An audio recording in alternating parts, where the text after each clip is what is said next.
It's the weirdest thing because it feels like it just happened yesterday, but at the same time, it feels like it's happened a million years ago. Stephanie McMillan remembers her son, Richard Culliver.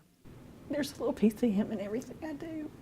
Richard was diagnosed with brain cancer at 7 years old. Well, it was something I started while he was here so that I could work and be home with him. The diagnosis turned their life completely upside down. Stephanie began baking as a hobby and fun activity the two of them shared, but now it's an outlet. My grief, my way of dealing with it is through my work, and I just feel like it's kind of free therapy for me because I get to sit down and think about him and remember him and work on little pieces of edible art. Richard battled brain cancer for 2 years, and at one point, doctors even discovered a large portion of his tumor miraculously disappeared. Then, on August 24, 2014, little Richard lost his fight.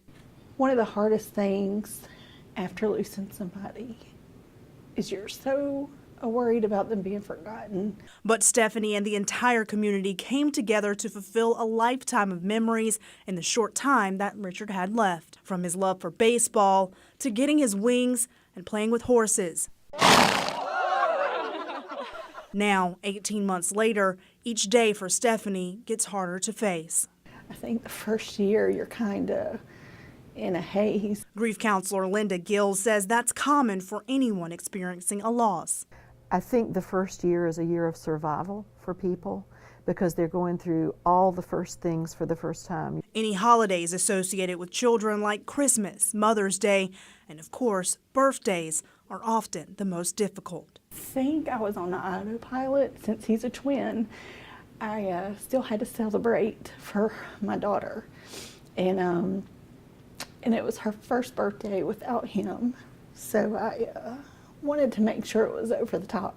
Who wants to say, you know, I've got to get used to my child never living here with me anymore. While Stephanie knows she'll never be able to physically hold her son again, she does hold on to those close moments. He hated when I would bang the pans on the table to get the air out of the cake batter. Finding a sense of joy and peace in the morning. Richard taught me how to live, and he taught me how to die.